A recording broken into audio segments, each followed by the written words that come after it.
Get a whole lot of fun out of every gallon with the highly efficient Fiat 500X. And right now at your local Fiat dealer, get $4,500 total cash allowance on the 2017 Fiat 500X Lounge. It's made to get the good times rolling with an EPA estimated 30 highway MPG and ready to keep them going with a Beats Audio premium sound system. Visit FiatUSA.com and your local Fiat dealer for great offers on the Fiat 500X. Available feature. Residency restrictions apply. Take retail delivery from dealer stock by 1/2/18. Blog Talk Radio.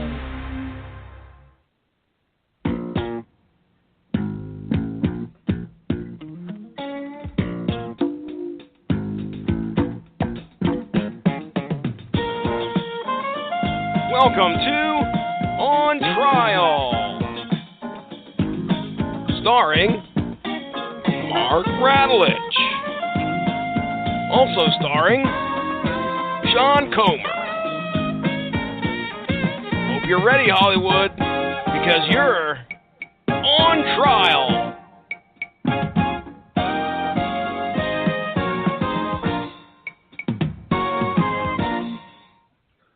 All rise. Court is now in session. The Honorable Judge Fudge presiding. This is On Trial. And I am your host, and for tonight I am your defense attorney, The Schedule, your mandated reporter, and frankly I'm mortified, Mr. Mark Radulich. And joining me, as the prosecution for tonight's events is Mr. Sean Comer to you. Sean Comer, how you doing, sir?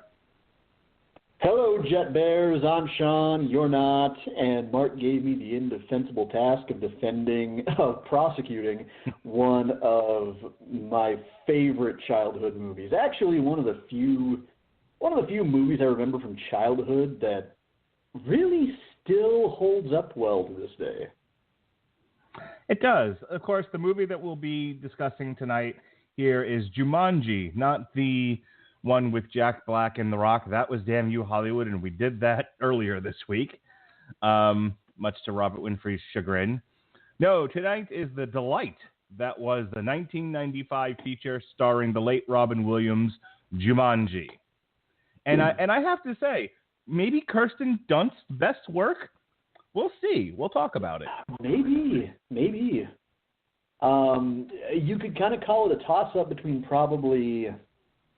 Well, I don't know. If it's three ways, it's not exactly a toss-up because then you would need a three-sided coin, and that's not a thing. It's kind of a neck and neck tie, I think, between this, Interview with the Vampire, and... I would say Eternal Sunshine of the Spotless Mind, but then again, I also say that having not seen her turn on Fargo, which I've heard is also right up there with some of her finest hours. So take that as you will. That's my limited, slightly uninformed opinion. It's no Spider-Man 3. I think we can both agree on that. Thank fuck. Thank the upper deck foil embossed fuck it's not Spider-Man 3, because God have we been round and round on how much I hate that movie. Yeah, we have. Yeah, this is, maybe we can label this as this is the Kirsten Dunst gives a fuck era of acting. But again, we'll talk about that and the whole cast here. We have a surprisingly funny turn from David Alan Grier. We've got Bebe Neuwirth. Wait. Pump those brakes. Why surprisingly funny? David Alan Grier is quite a talented guy. Oh, no. I'm not besmirching the talent of David Alan Grier as a comedian. But can you count on one hand the amount of funny mainstream feature performances he's had?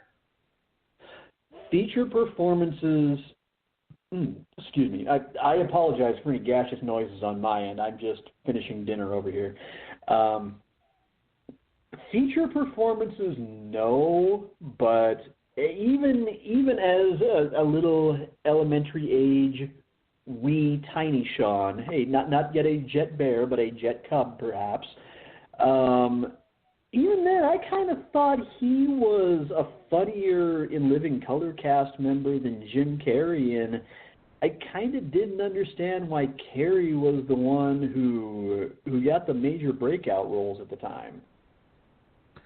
He was exceptionally silly on that show, and he spoke to the heart of America that likes their comedy lowbrow. And that's not to say anything of the kind of performer that Jim Carrey became. But back then, I don't know. He was just kind of the one where even then as a kid, I think I was about somewhere between 9 and 12 years old when In Living Color was hitting its prime, if I may humbly date myself just a little bit.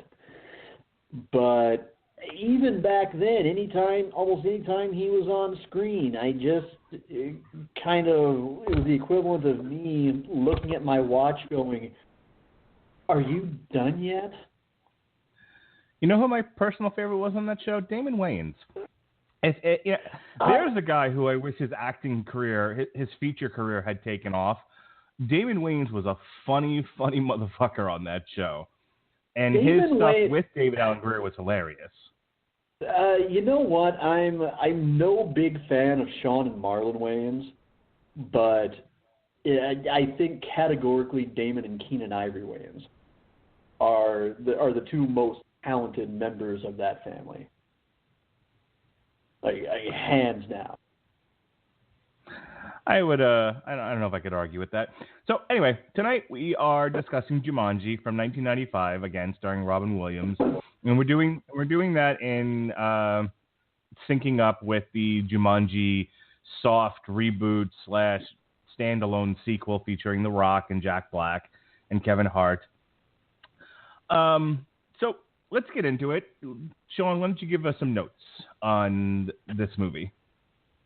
Well, Mark, let's just go ahead and be obvious. If you were to look at this movie and say, without Robin Williams, there is no Jumanji, this would be one time it could not be taken as hyperbole.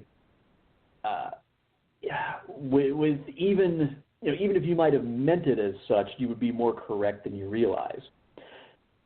Because this came about because Peter Guber, when he was visiting Boston, had a brief little powwow with Chris Van Allsburg, the author of the original children's book, Jumanji, which came out in 1981.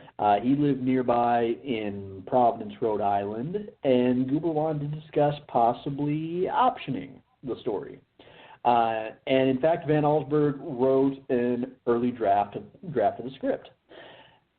Now, initially, and this is the reason why I say it wouldn't have happened without Robin Williams, he was the condition on which TriStar Pictures gave the go-ahead to finance the film. He was going to get top billing. The only problem with that was Robin, when he read the first script he was handed, actually declined the role. And at the same time, when he finally did sign on after screenwriters Greg Taylor, Jim Strain, and Jonathan Hensleigh, and director Joe Johnston, he of later Jurassic Park 3 infamy,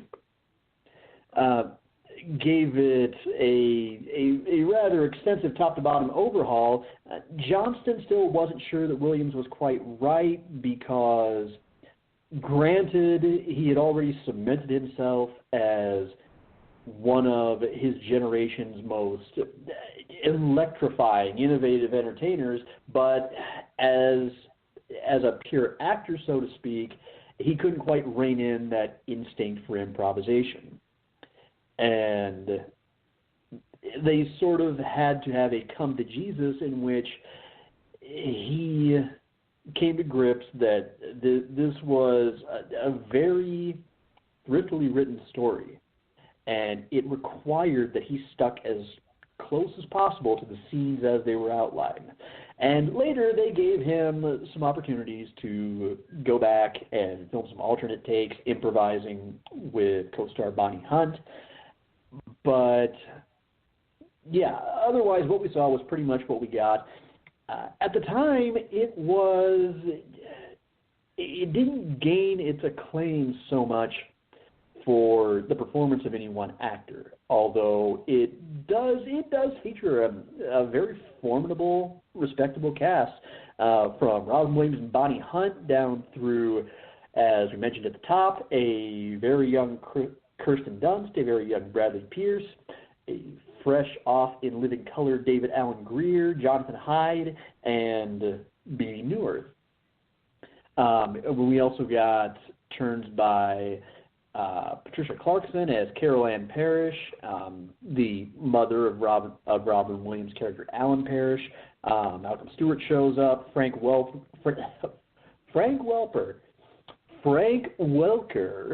provided a number of special voice effects, and the resulting visual spectacle was held up by many critics as being on par with, of all movies, if you can believe this, Jurassic Park. And it paid off at the box office because for being a nearly 2 hour, 104-minute adapted family screenplay made on a budget of $65 million, made $263 million at the box office. And again, as you talk to a lot of people who grew up, who might have seen it in theaters or caught it on home video, it's one of those that we look back on immensely, immensely fondly. And not without good reason.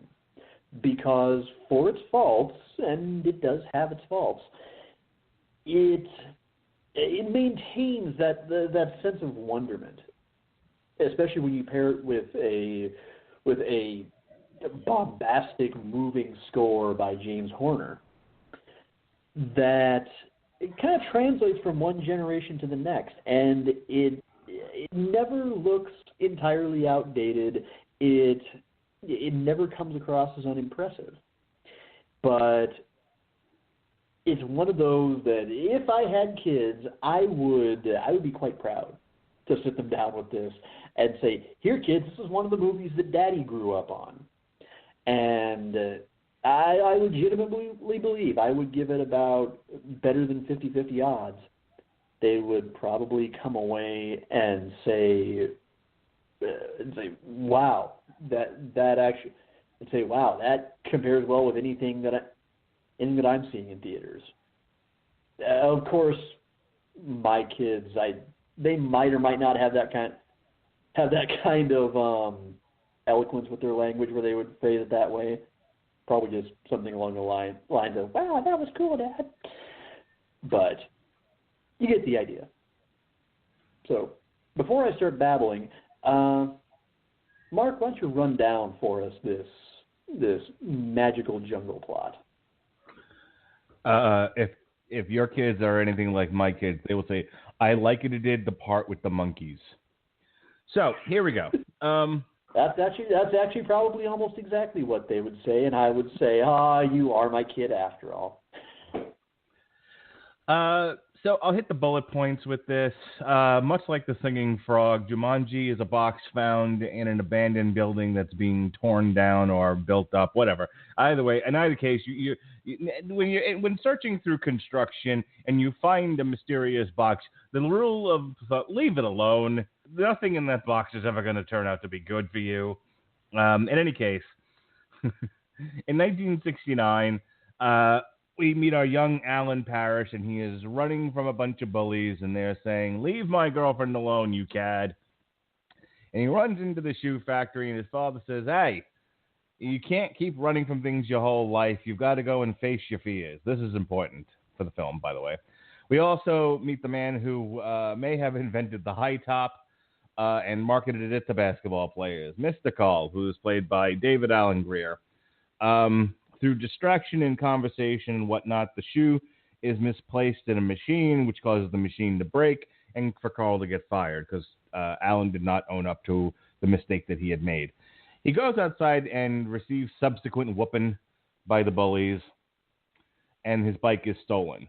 Later at home, his father tells him that he's going to send him to boarding school, which causes Alan to throw a fit and yell at his father that he hates him and so on and so forth. Meanwhile, Alan's friend, Sarah, returns the bike. Alan shows her the game that he's unearthed from the ground, and they begin to play Jumanji, which results in Alan being sucked into the game and bats running Sarah out of the house. We then fast forward to 1995, where Bebe Neuwirth, Kirsten Dunst, and her brother, played by Bradley Pierce, move into the old Parrish home. They, too, find the board game. It starts to unleash all manner of holy hell. They read the instructions, which say that if you finish the game, said holy hell will return to from whence it came. So they said, okay, we gotta finish the game. Unfortunately, so the next roll not only releases a lion, but it also releases Alan, who has grown up into Robin Williams. He has experienced the passage of time in the game. He has become a bit savage. And after some reluctance to continue and to try to resume his life, he starts looking for his parents. He goes to the shoe shop, finds out the shoe shop has been closed down because his father did in fact love him and spent his fortune and his life looking for Alan until he died. So Alan agrees to continue the game, to finish the game, so that life may resume normalcy. They realize that they need Sarah in order to do that because she started the game with Alan, and there are 4 players for this game. She has suffered post-traumatic stress disorder and is somewhat of a recluse. She takes a little bit of convincing, but ultimately they all decide they're going to play the game to the end no matter what it takes. Of course, the next thing that happens is they release a gun-wielding hunter who's trying to kill Alan. And at this point in the movie, it's a lot of repeat. It's roll the dice, holy hell, run for your life, rinse, repeat, until the very end, where Alan faces off with the hunter, rolls the finishing dice, and wins the game, thus causing everything we have seen for the past 2 hours to undo itself, resulting in Alan and Sarah becoming a couple, doing away with the game, throwing it in the river, growing up together to become married. Alan runs the shoe shop. Carl is rehired.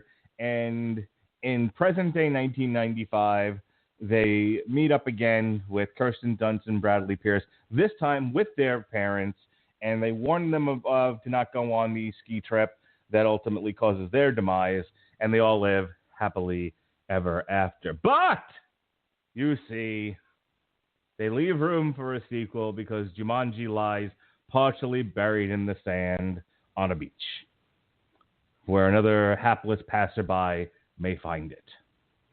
And now to prosecute this quaint little film, here we go. Your witness, sir. You know, when I think back over the long storied career of Robin Williams, this might have been, contrary to whatever Joe Johnston may have believed, just about the worst movie in which Robin could have chosen to tap into his sense of restraint. Because keep in mind, Jumanji, and I had to look this up to be sure, is 3 years removed from his turn as the genie in Aladdin, wherein he was given fantastic leeway to improvise his parts. There's the story that to record the part of the peddler, Nothing was actually written for him.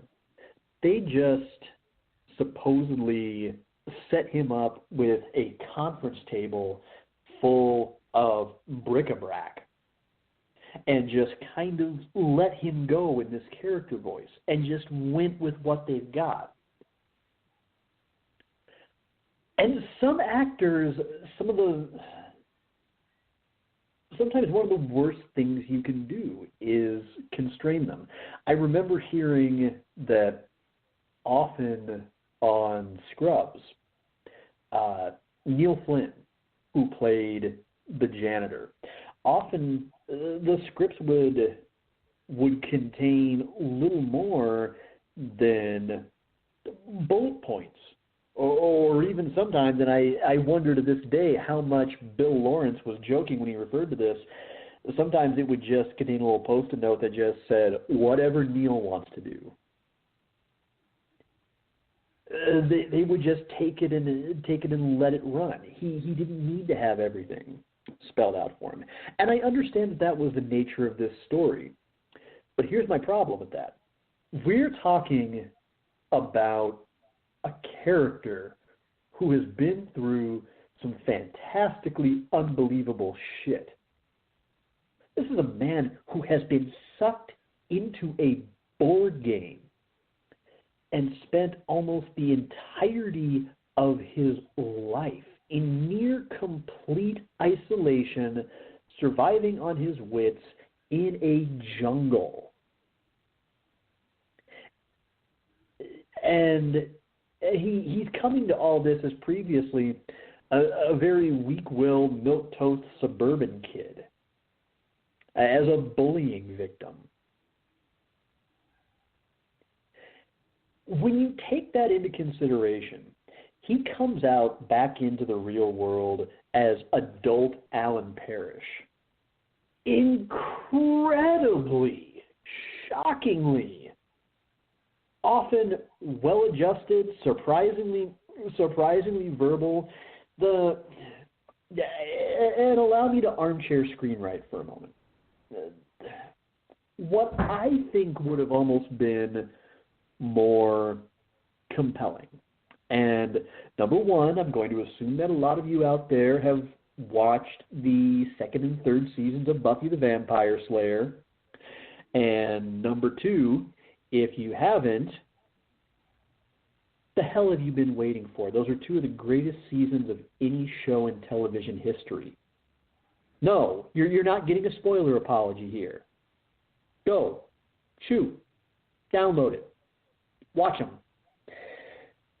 Anyway, at the close of season 2, Angel, the vampire character played by David Boreanaz, has gone at that point from being cursed with a guilty soul and conscience for, his years of immortal carnage that he wreaked as a bloodsucker, to having his soul taken away from him, doing arguably some of the worst things he's ever done, having his soul returned to him in the final moments of the season, having pretty much at the time the love of his life, pierce him through the heart to save the world, and then a few episodes into the third season, he is basically spit back out and returned to Earth from hell. When he comes back, he is feral for a good while. He's confused. He's frightened. He's lashing out at practically anybody who gets near him because, depending on who you believe, he sees them as either food or a threat. Either or. It's what you would expect from an experience like that. And in a way, you almost expect that the shock of that experience of all of a sudden being back in the world he grew up in would really cause Alan Parrish to go into kind of a survival state like that. He would be terrified. Because this isn't even remotely the world that he grew up in. This is a generation removed from that. And it almost seems like it's too subtle. Like he's trying too hard to be too nuanced about it.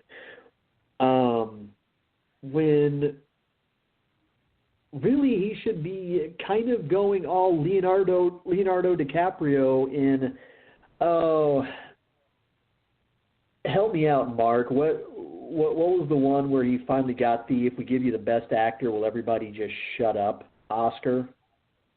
What movie was that? The Wolf of Wall I'm drawing Street? a blank. I'll look it up. Yeah, he got the one where basically he had to survive in the wilderness. And fucking yeah, okay. Give me half a second. I know which one you're talking about. I'm particularly interested in saying, but The Revenant. The Revenant. Thank you. Yeah, full disclosure, I'm not a DiCaprio fan, and a few movies aside, I practically never have been. So, I have absolutely no shame for forgetting what that movie was. But that's the first problem, is we would have been served by a much more unleashed, creatively liberated Robin Williams. But the rest of the problem is in the fact that a movie is a storytelling project. You can dress it up in spectacle and sound and fury all you want to, but ultimately a movie is supposed to tell an interesting story. This is not necessarily interesting. What it is it's predictable, but the worst part is it's predictable and it expects its spectacle to carry it nonetheless. Now, hang on, everybody, grab your beverages of choice. Tonight, mine happens to be vanilla Coke Zero. We're wrestling fans on this show, so of course we tend to sometimes, occasionally, even briefly think of things in professional wrestling terms. For me, it was like watching a lot of the ladder matches and Hell in a Cell matches I've seen. For you uninitiated folk out there, these are big, spectacular, violent brawls. They're extremely action-packed. And sometimes the criticism you hear of a lot of these kinds of matches are they tend to go high spot, rest, high spot, rest. Because there's nothing that really tells a story. It's just somebody does some big stunt with a weapon. They lay around for a while acting exhausted or hurt. They get up. Then there's another big stunt. They lay around a little bit longer. They get up. Stunt, rest, spot, rest, spot. And that's all it is. And there's nothing in between that connects them meaningfully and makes them mean anything. Unfortunately, that is what Jumanji is. Visually, it is a treat. It was impressive then. It is impressive today. Period. Fight me if you disagree. But there is not a whole lot of character building going on between all that fantastic CGI, all that stunning, captivating cinematography. There's nothing that's making us give a whole lot of a shit, except for the fact that everybody just has to keep coming back to the game, which in itself doesn't exactly follow a whole lot of logic, a whole lot of rhyme and reason. It's just roll dice, thing randomly happens. Okay. And that's it. It's just waiting around from one action sequence to another. It isn't particularly well written. The characters are extremely by the numbers, which, again, and I can't say it enough times, as Robin Williams movies go, that's incredibly depressing. Because the one thing you were almost always guaranteed was that you were never going to get a performance like him that just anybody else could have delivered when he was at his best. And if you really think about it, this was kind of the tail end of the best years of Robin's career. If you disagree, feel free, Mark, feel free to speak up and say so later. Are we? I don't remember when the what was it, 8mm, the series of pictures he did that were dark. He had gone into this. He had gone into this hole where he was doing like family comedies, and he was being criticized for it. So then he does this series of really dark pictures. One of which is, go ahead. No. I know the one you're talking about. You're talking about the stretch when he made Insomnia, when he made 1 Hour Photo. Yeah, 1 hour. And then what's the one where he's fighting like the children's character? Or he is the children's character. Death the Smoochie. Right. That was the late 90s and early 2000s. Now, those were roles in which him being very grounded made sense. Well, and even in Death the Smoochie's case, that was a black comedy. So he was allowed to be just a little bit unhinged. But I brought them up because I would tell you that was the end of his. That was the height of his acting. Of his serious acting, yes, I would agree. But there was that couple of years period where we got Aladdin, we got Jumanji, we got Mrs. Doubtfire. I might be missing a highlight somewhere in there, but I don't think so. And this was all just not all that long after he had gotten the Academy Award nod for Dead Poets Society, but it was pre-Good Will Hunting. But it feels like it was they tried to rein it in too far. And I would have loved to have read the first draft that Robin rejected. Because if it was something that was a little bit more far-flung and had a little bit more of the kind of surreal and mysterious elements that Van Allsburg has said he tried to weave into that first draft of the screenplay, that might have been something that could have suited his best qualities a little bit better. Because as it is, what we got, at times, it just feels... It feels as flat as an open can of Dr. Pepper that's been left out in the sun for 2 days. And there's not much worse than a flat Robin Williams. So, with that being said, I cede the floor to you, sir. So, I want to attack the prosecution's assertion that the film suffers under the weight of Robin Williams' restraint. That's not the way he put it, but that's how I interpreted what he said. And it's an acting choice and a directing choice, for to be certain. And I was a little surprised by... I think one of the things that drove me away from Jumanji when it came out in 95 was I was a little sick of Robin Williams doing the same act that he had been doing in the late 70s when he was high on cocaine. I enjoyed him high on cocaine and, doing Shakespeare 3 Mile Island, reality, what a concept.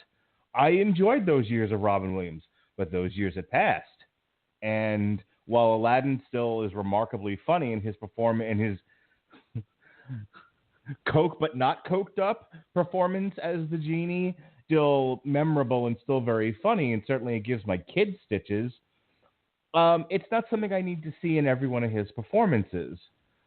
So I tend to enjoy Robin Williams dialed back and a more focused actor.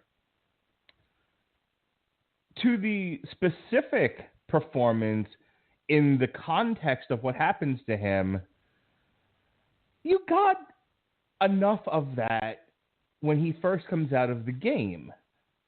You have him running around and he's disoriented and he doesn't know what year it is. That's not the point of the movie, though.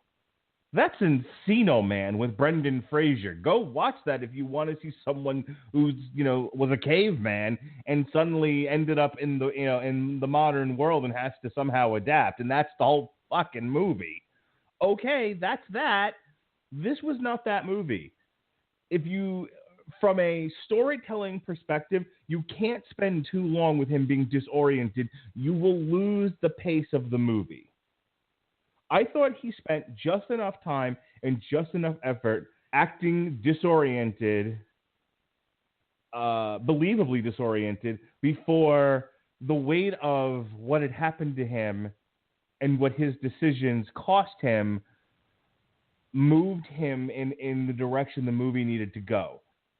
He went looking for his parents. He went to the shoe store, to the shoe factory, rather.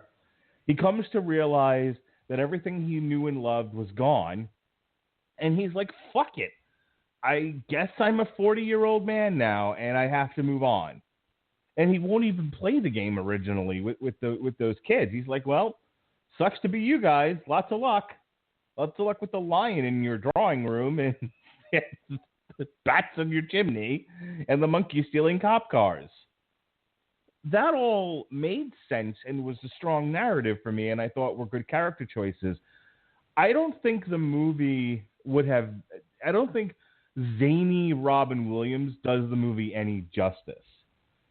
It's not the story they were telling. It's not the character that he was. And I think he was sufficiently traumatized by the experience. But let me also say that, look, I don't want to go off on a tangent here. We've discussed it a couple of times, either on this show or Damn You Hollywood or TV Party Tonight, the effect of soldiering on the human brain. Being out in the jungle, under the threat of death, and how that affects people. And it affects people differently depending on your innate resiliency, depending on how you are wired. So while some people it heavily traumatizes and causes them to make maybe some not so good choices, other people are able to shoulder it and live productive lives and move forward. It all comes down to individual resiliency. Since we're not really given that perspective on Alan, we're shown a little bit of what he's like. He's little bit of a doormat, a little bit of a mouse. But ultimately, he's also shown to have some degree of a backbone. He does, in fact, stand up to the bullies. So one could surmise that he's got the wire, just enough of the wiring, just enough of the resiliency to withstand the traumatic experience in the jungle and affect him to a point, but not so much that he's zany Robin Williams for 2 hours, which would have been too much and too much of a distraction, and it would have derailed the picture.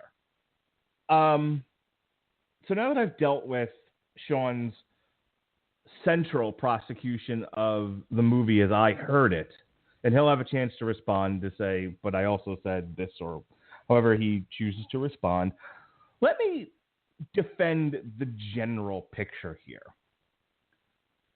And I'm going to go ahead and talk a little bit about why I didn't want to watch this movie in 1995 to begin with, other than the fact that I had no use for zany Robin Williams at this point in my life.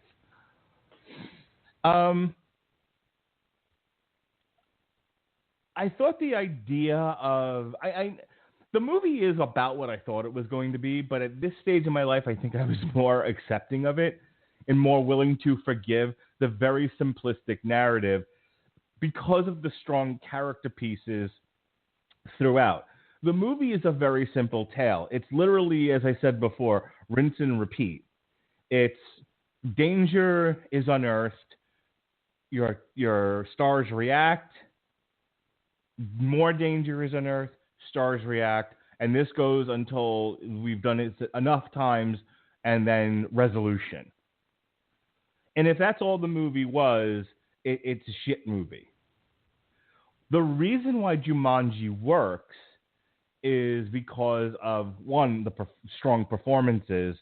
And I'll tell you, if you've heard us on Damn You Hollywood, you know we're not huge fans of children actors. But I wasn't kidding when I said this is probably one of Kirsten Dunst's best performances. She acts with her eyes better in this feature, better than most adults do. The kid who played the brother was fine. He was perfectly adequate. But Kirsten Dunst shines like a diamond throughout this picture. She's a stunning child actress. She is absolutely believable. Unlike some other actors, I'm watching Fuller House right now. Elias, whatever the hell his name is, who plays the youngest brother, the middle brother on that show.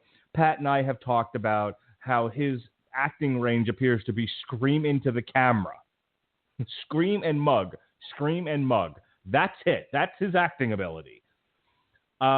Jake Lloyd in The Phantom Menace. Whine incessantly. just whine through the entire picture. Whine all your lines. So not the best examples of children actors. Certainly there are better ones. But by and large, a lot of the children actors are somewhere between and ugh. And Kirsten Dunst stands head and shoulders above many professional adult actors currently making movies today. She had range. She had pitch. She was phenomenal in this. And she carries a lot of the movie. You know, Sean, to go back to Sean's argument about Robin Williams' restraint, well, you know what? He had to share the screen with her.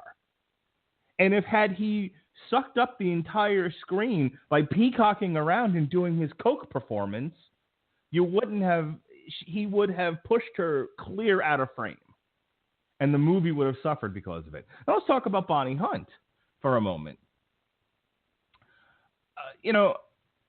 When they first introduced her character, I was like, oh, here we go. But she actually turns around and gives you a very subtle, believable performance of a child who grew to be a woman struggling with this horrible truth that no one will believe. No one believes that this kid up and disappeared into a board game. You know, no one believes that she was molested by bats. And again, they gave her just enough of resistance to make it interesting. But again, you know, we got to get the kids to the mall. We got to get these people playing the board game. You don't have that much time to be chasing her around New Hampshire, getting her to do this. They gave it just enough time. They gave her just enough resistance. And lastly, the aforementioned David Alan Grier. You know, like I said, I don't think his feature roles have been particularly strong. I think he's an exceptionally funny man. His last stand-up comedy where he was, doing, sort of the Chinese leader type thing, I thought was exceedingly funny. But name your 5 greatest David Alan Grier movies. Go ahead, I'll wait. But in this one, again, I'll go back to Sean's word, the use of restraint. David Alan Grier can be also a over-the-top silly guy. Just as an aside, I still think the funniest thing he's ever done is Don No Soul Simmons from Amazon Women on the Moon. But I digress. tie a yellow ribbon round the old oak tree. Anywho, David Alan Grier turns in a really funny performance just reacting to things without being over the top. He's still playing someone who is a police officer doing what a police officer does. He'd probably be a sheriff's deputy in this case, but I digress. Facts mean things, details. Any case, he reacts appropriately to Monkey stealing his car and, various terrible jungle things happening in his, sleepy town in New Hampshire without going so crazy as to becoming distracting. That's the thing. And I'll end my defense of the movie on this. In a world in which you've decided that a board game can produce from the ether stampeding pachyderms and man-eating vines and a lion and a hunter and whatever else the movie needs it to produce, you have characters believably reacting to these things. The world itself may be fantastic, but the people living in it seemed very real. And that's a strong defense of a fantasy movie of this type. Because if you underreact too much, there's no dramatic tension. If you overreact too much, it just becomes a silly circus in a world that was already unbelievable to begin with. The art of presenting Jumanji is finding the balance between believability and silliness. And that's where it's the most successful. It hits just the right pitch. Your last words, sir. Well, I'll keep them fairly brief. I agree with the defense. I absolutely agree. This is, if you were to run down the entirety of Kirsten Dunst's career from Interview with the Vampire right up to today, this would probably stand as one of her most artful performances. The same goes for Bonnie Hunt. Hers is easily the character that is imbued with the most subtlety, with the most thought put in to the right emotions needed for the character, and just the right degree of care. David Alan Grier, okay, Mark and I have both established that he's outstanding in this movie. He's an utter gem, and again, it shows why he was easily one of, if not the most overall talented people to come out of In Living Color. That's why the biggest problem is in the fact that the man on whom this entire movie was literally hinged delivers what amounts to a dialed back too far performance. And the defense is trying to deal in absolutes a little bit, and I don't agree with that. He's trying to say, well, he doesn't have to be Brendan Fraser in Encino Man. Hey, first off, bite the most supple part of my ass. I liked Encino Man. Thank you very much. And second, you don't have to be zany throughout the entire movie. The entire thing does not have to be Robin Williams as the peddler or the genie or, the equivalent to later on Live on Broadway, Robin Williams. You don't have to get that the whole way through. But when it comes to this movie, we're talking about a guy who has been sucked back and forth in time, who, let's face it, that moment when he arrives in reality again, back in his world, back on Earth, and it has to frantically ask, what year is it? That became a meme, for God's sake. You know, for any time, nostalgia just makes a big roaring comeback into the present day. That's the first reference we turn to, is we turn to that image of grown Bray Wyatt looking Alan Parrish going, what year is it? And yet, it takes a matter of hours, if that, for him to all of a sudden kind of become shockingly accepting of the world around him. All of a sudden, you know, let's be fair. It's not like he's going back to being Dead Poets Society Robin Williams, but it's one of those where you look at Bonnie Hunt's reaction and you go, yeah, that'd be about what I would think. You look at Robin/Alan and you go, fuck me, you're taking this well. You got over that shit quick. I will have a metric fuck ton of what you're having.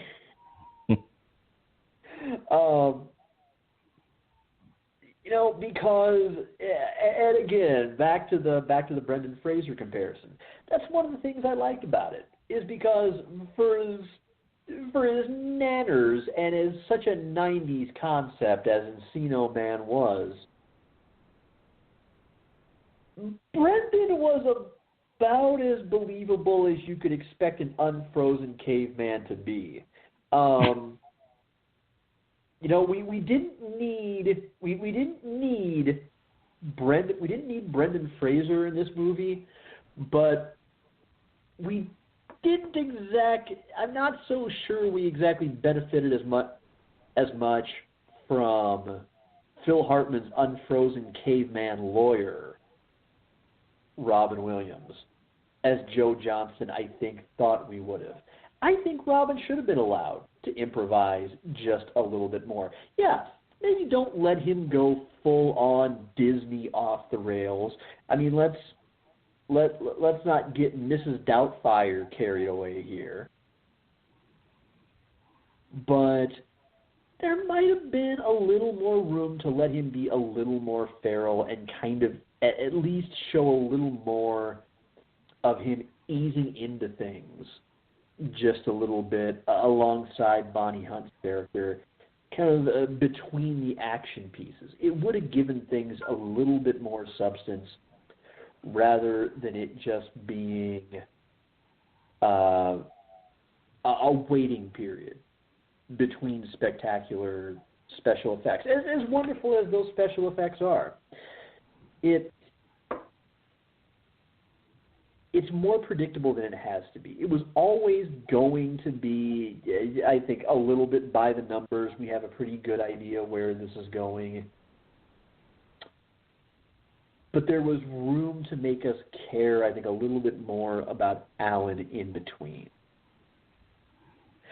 So, really, that's what I keep coming back to. Is it a good movie? Yes.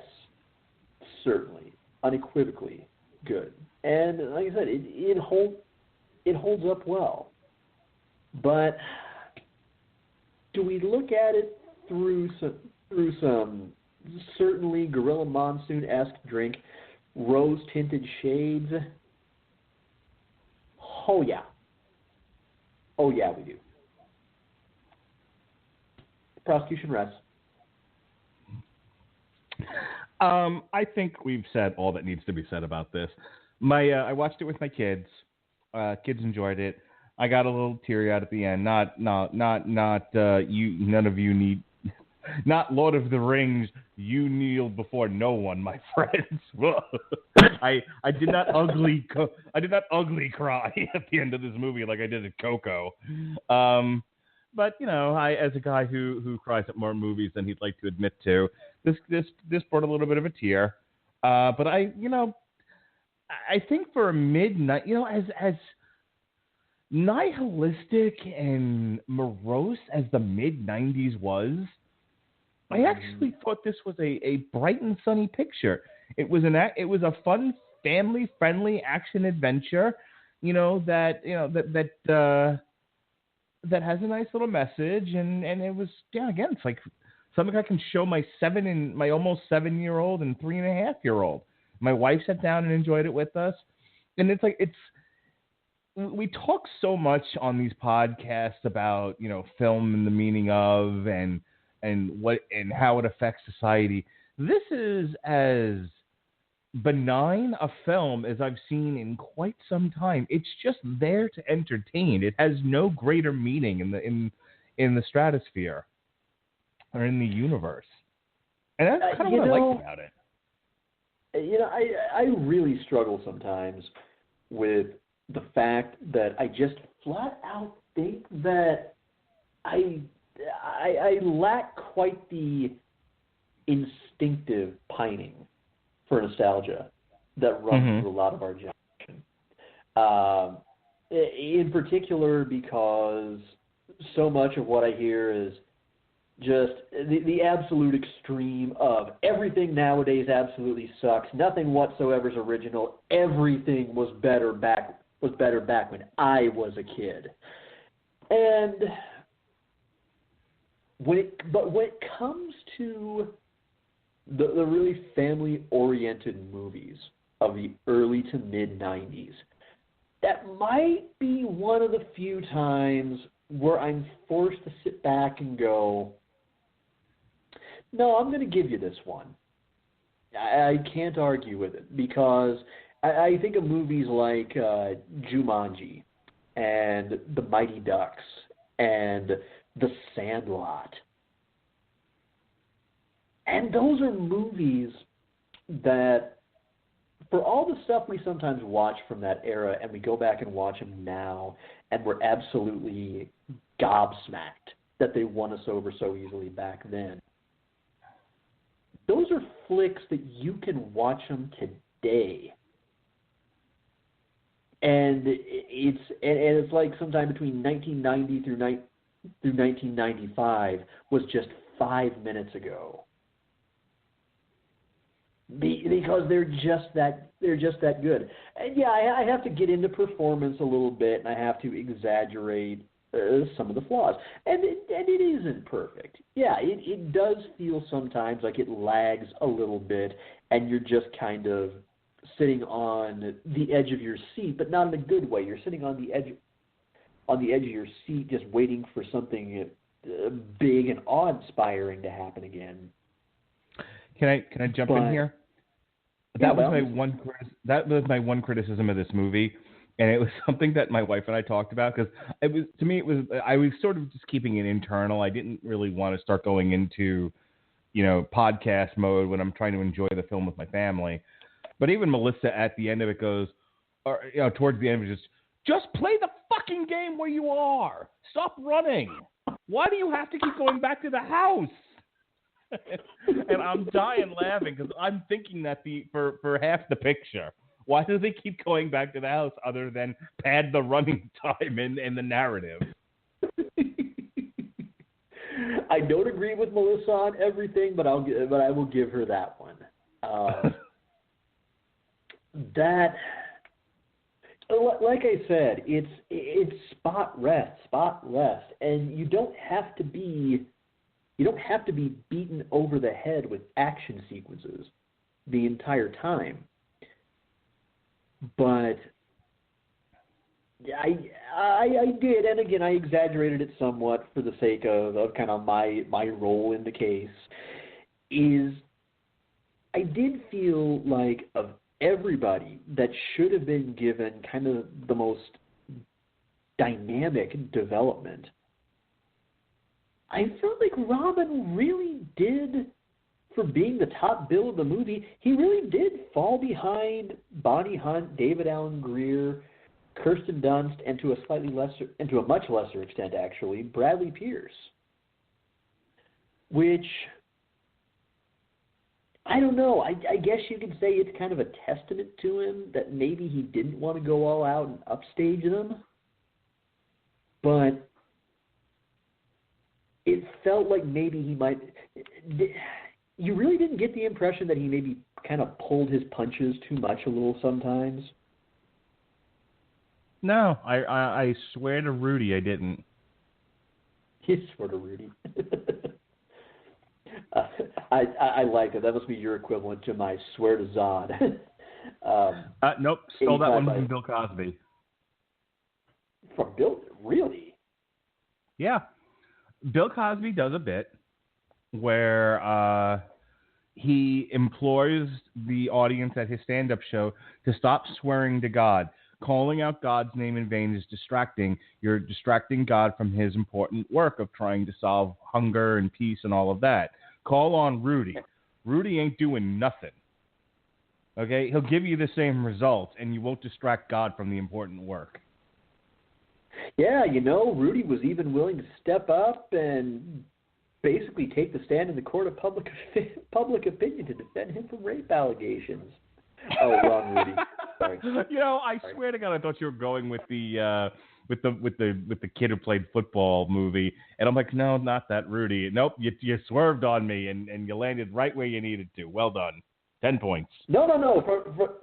From the moment you said swear to Rudy, that was the first place my mind went was Keisha Knight Pulliam. Okay. Different Rudy, but sure. He's referencing Rudy from his childhood. Yeah, I went to a Huxtable. Okay. All right. In the interest of time immortal, I think we will we'll draw to a close here. We will be back in 2 weeks, January 9th, for 300. And we've got another, synchronicity thing going here. We're going to do the comic book on source material, and then we'll defend and prosecute it here on this show. And then and the Metal Hammer of Doom that week will have nothing to do with anything, which is fine. Am I defending or prosecuting 300?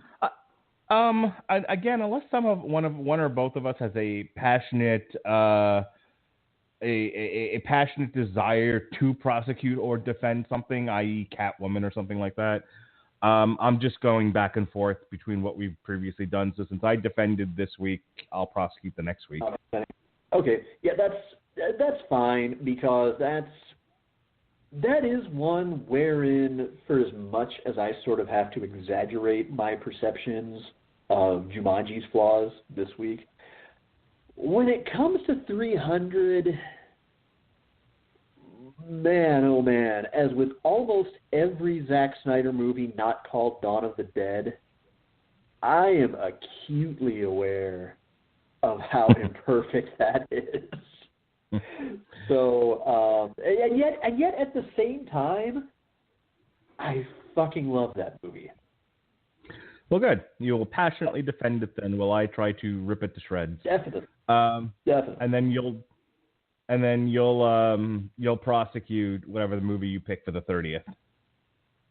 Yes. As I was telling Mark before the show, I had a few ideas in mind. I had it down to like my first half dozen, and then on my Facebook feed, I happened to click on an outlet that had a list of the absolutely phenomenal haul that's coming to Netflix in January. I just went, holy shit. I'm going to have to back up a little bit and reassess my options, because I just might find something here. Because I'll tell you right now, let me tell you something, Gene Mean. In fact, you know what? I will go ahead and declare it right now, because I don't believe we ever got a chance to do this during the Long Road to Ruin days, and I happen to know I think it is. In fact, here, I'm going to check right now while we're on the air. Absolutely sure that it is coming. Because if it is, I want us to do The Godfather Part 3. Oh, God. Okay. That's the one I haven't seen yet. Ah, yes. There it is. 3 headlines confirming for me. The Godfather Trilogy is coming next month. We didn't get to do it when we were making Long Road to Ruin. And by gum, I still think we should maybe one day resurrect that show for a one-off to do the entire trilogy. But man, that is the kind of movie that this series is made for. It certainly is, Ollie. Good pick. I'm impressed. You. And I am in the dubious position of now having to defend The Godfather 3. So you've laid the gauntlet at my feet. Well, not entirely, because it has been years upon years upon years since I've seen it. And what I remember my impression of it being was I had seen The Godfather, I had seen The Godfather Part 2, and I loved them both. My biological dad hated. Well, he didn't. No, hate's not too strong a word. He really pretty much hated The Godfather Part 3. And I heard other people here and there say, "Oh God, terrible fucking movie." I sat down and watched it, and I didn't see what all the hatred was for. I didn't get it. I mean, I didn't get it as in I didn't understand the movie. I understood it, but I didn't. I just couldn't quite tap into that same resentment for it. So, I mean, me prosecuting is going to be interesting because I've got to take on a movie that I'm kind of okay with and try to understand why so many people despise it so much. Since you've got the list in front of you, you want to go ahead and pick February 13th's pick, because that's you too. Well, let's just see what else is coming next month and see if there's something on there. Which I'm assuming if it's coming next month, it'll stay into February. They don't get rid of things that quickly. Rarely, if ever. I don't have the list for what's coming in February, so there may be something else. So that's subject to change. Let's run through a couple of what I'm seeing here. We have National Treasure,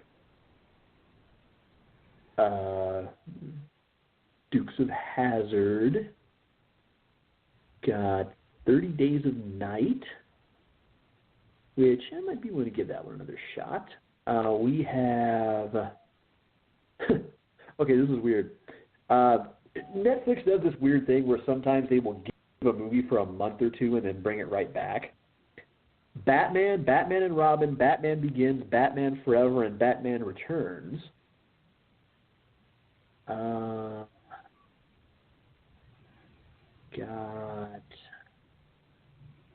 What else looks like it would make good? Oh, we've got the Peter Jackson King Kong. Did we do that one already? No, and I so wanted you to pick that last year. Let me come back to that one then, because that one definitely stuck out to me. Yeah, I might want to save that for whenever the next Kong and Godzilla movies are out. Do we have one due sometime this year?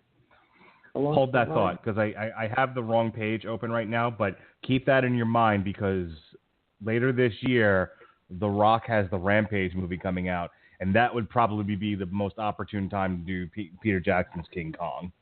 Ooh, okay. I may watch that and go ahead and take some notes then and just set them aside. We got Troy. Okay, Mark, help me out because I'm always getting them mixed up.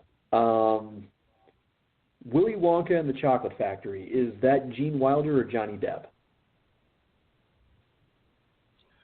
Oof. I want to say Willy Wonka and the Chocolate Factory is Johnny Depp because Charlie and the Chocolate Factory is Gene Wilder. Then that could be a good one. Because, oh, God, one of us has to defend Tim Burton. Okay, I have it backwards. Charlie and the Chocolate Factory is Johnny Depp. Okay, so Willy Wonka. Okay, no, we're not touching Willy Wonka. Nope. Nope. Whole lot of nope. Leslie, nope. We got toward the end of the month, the new arrivals kind of start to run out of steam. Holy shit. Cars 3 hits on January 31st. I am not subjecting us to that. Well, I've already reviewed it, so that's fine. Absolutely all the hell no. Okay, so we got Godfather. Oh man, National Treasure is tempting. Any good mainly African American type films since it's Black History Month?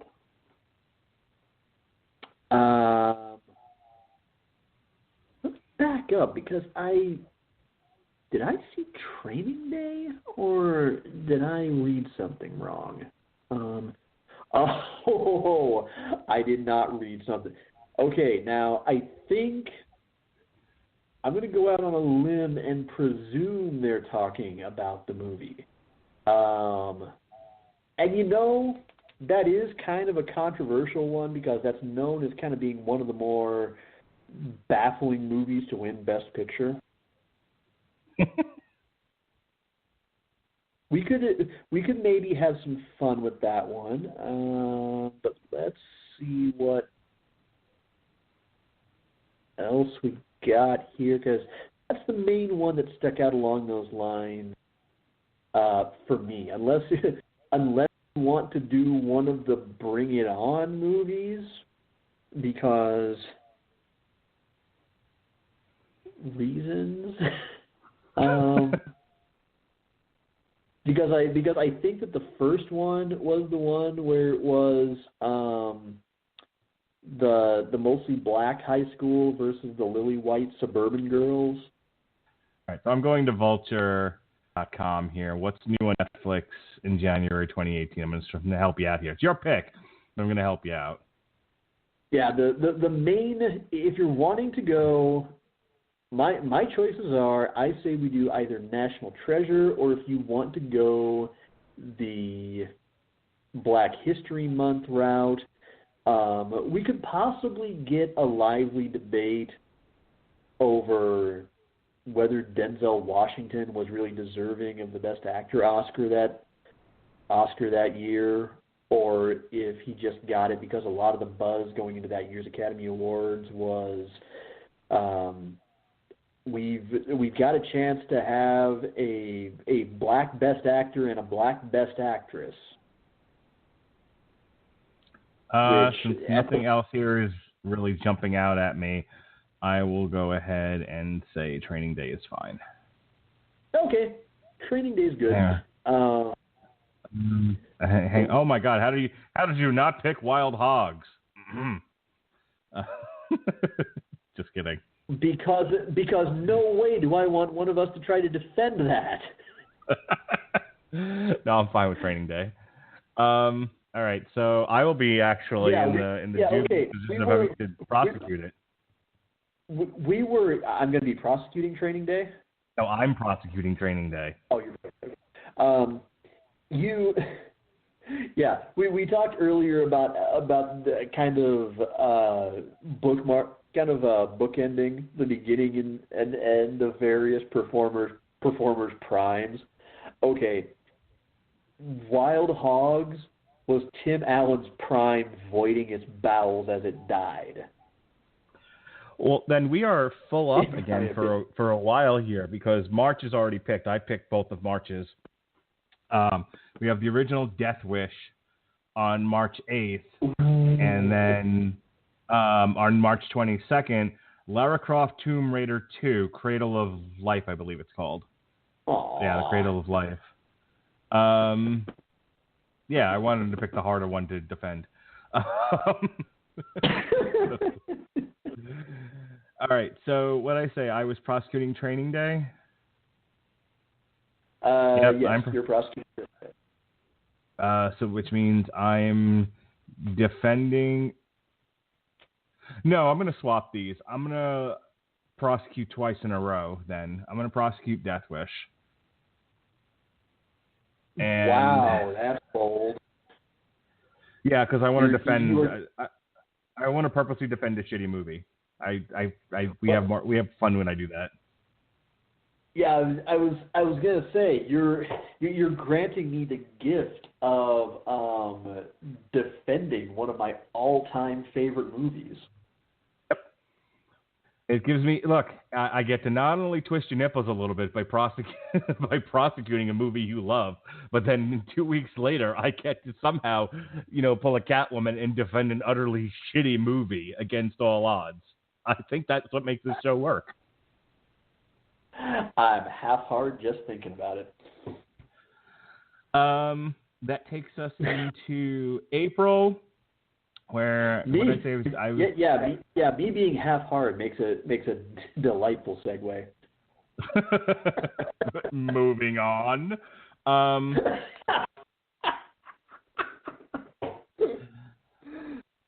Let's see here. Okay, so the next one then would be April 5th for Video Games Week. Where I picked Tron. I'm going to let you decide because I would have defended Lara Croft the previous show, which would make me prosecuting Tron, which would break my heart. But I will let you decide. You can prosecute or defend. Okay, so I have to prosecute a video game movie. If that's what you're choosing, I was letting you decide. Well, you said it's Video Games Month. Okay, because I got a few, and I don't know if I want to go the challenging route. And you know what? It's one of those movies that... Okay, now first I got to ask, since I know it's not your wheelhouse, how willing are you to sit through a horror movie? Well, let's go back a step.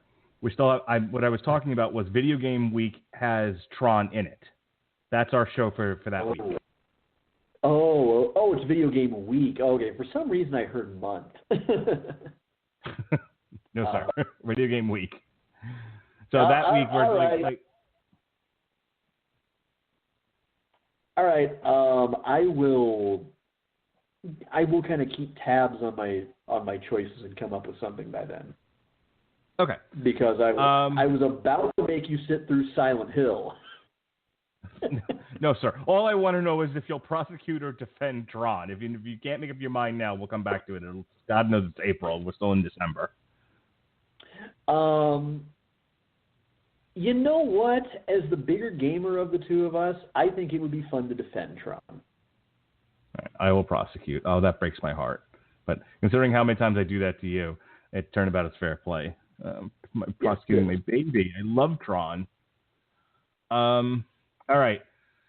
So so as I said, we are reviewing Rampage on April 24th. But I don't have another. I don't have an on-trial scheduled for that week. I have the on-trial scheduled for May 1st. If it's still available, I say we'll just do King Kong then. We could go one of two ways. I was gonna say we could do King Kong because I completely love the Peter Jackson Kong. I know a lot of people don't, but I dig it. But on the other hand, if you also want to go now I can think of two others that we could do. If you wanted to go the Dwayne Johnson centric route, I would suggest Doom. Oh boy. Okay. But if we wanted to go the route of taking a classic game and turning it into a movie, it would be a stretch. Battleship. Done. I love Battleship. Battleship was so stupid. I so dug Battleship. So I would say we have three options. I would say we could either we go with King Kong if we want to go with something that's got a giant monkey attacks city theme. If we want to just focus on trying to defend some of Dwayne's lesser hours, we go with Doom. And if we want to go with silly, simplistic little game gets turned into a huge, bombastic action movie, we go with Battleship. So we're going Battleship, and I'm defending it. It is written. It's in schedule.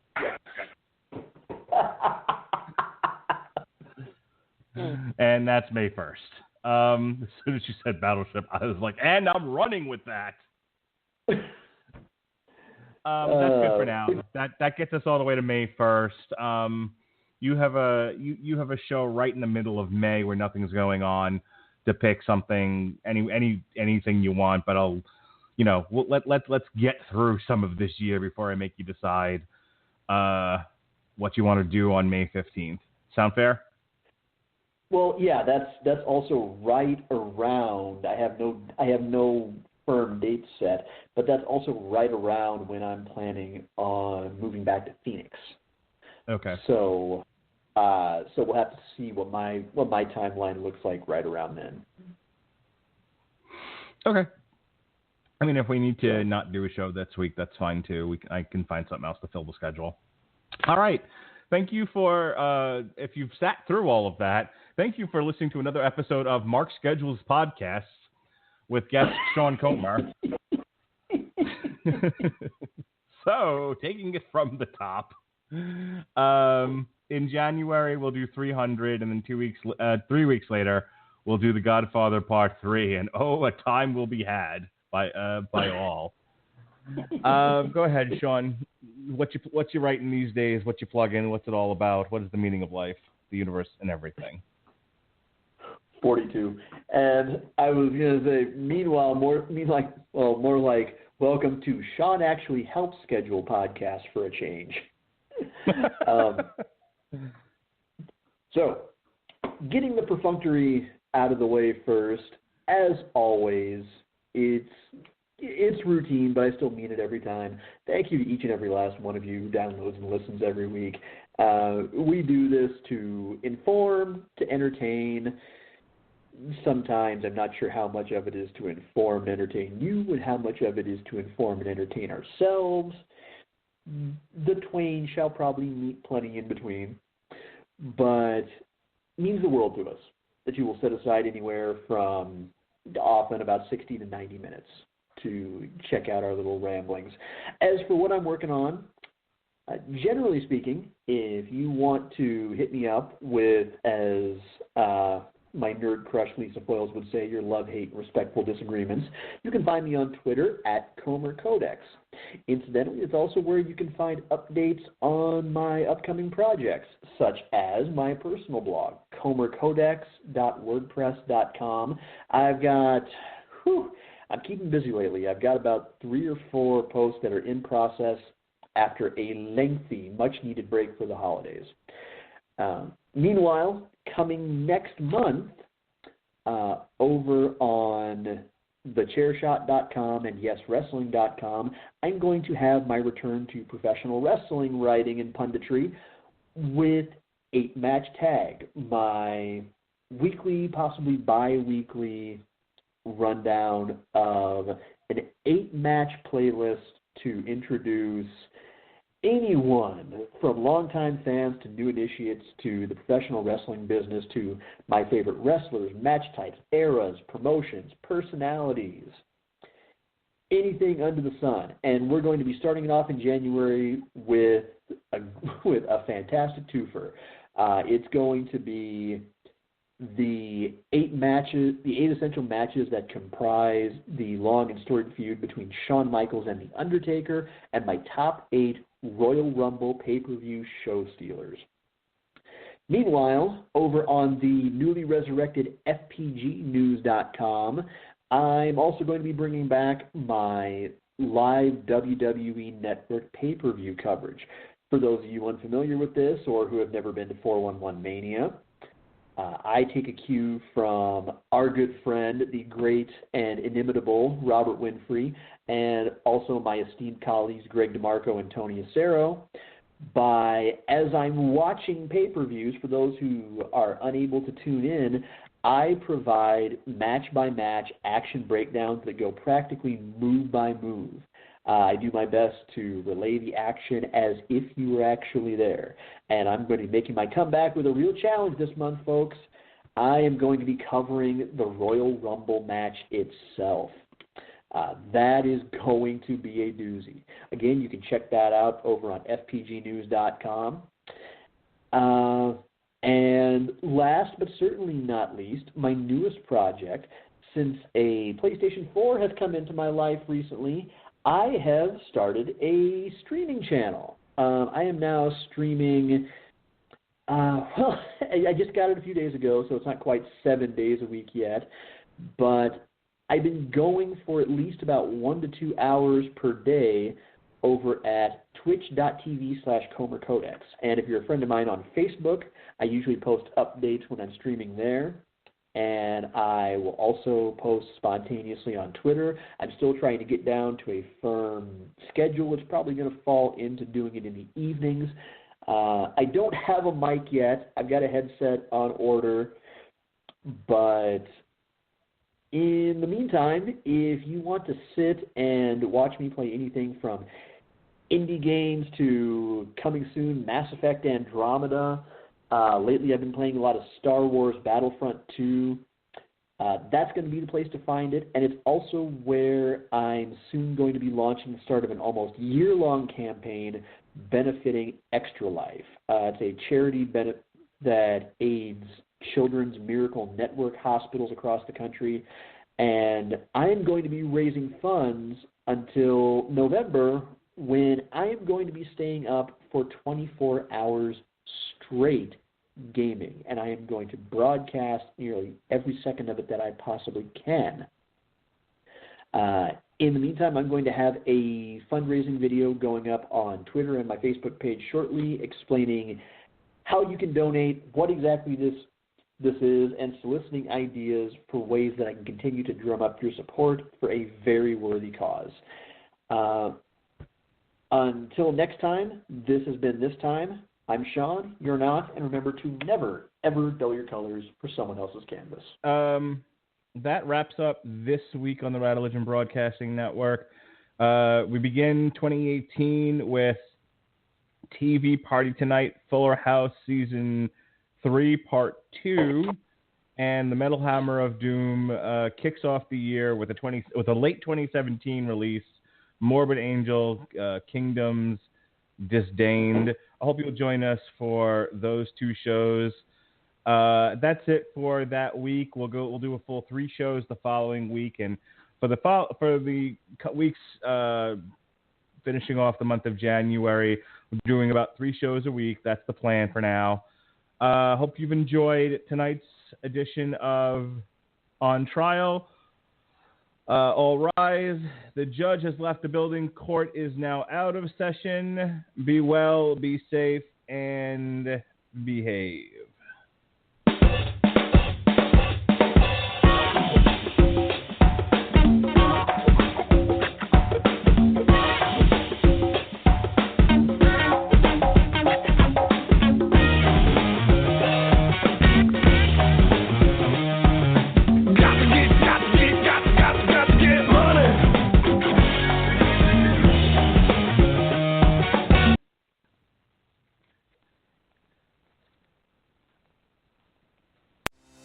Get a whole lot of fun out of every gallon with the highly efficient Fiat 500X. And right now at your local Fiat dealer, get $4,500 total cash allowance on the 2017 Fiat 500X Lounge. It's made to get the good times rolling with an EPA estimated 30 highway MPG and ready to keep them going with a Beats Audio premium sound system. Visit FiatUSA.com and your local Fiat dealer for great offers on the Fiat 500X. Available feature. Residency restrictions apply. Take retail delivery from dealer stock by 1/2/18. Get a whole lot of fun out of every gallon with the highly efficient Fiat 500X. And right now at your local Fiat dealer, get $4,500 total cash allowance on the 2017 Fiat 500X Lounge. It's made to get the good times rolling with an EPA estimated 30 highway MPG and ready to keep them going with a Beats Audio premium sound system. Visit FiatUSA.com and your local Fiat dealer for great offers on the Fiat 500X. Available feature. Residency restrictions apply. Take retail delivery from dealer stock by 1/2/18.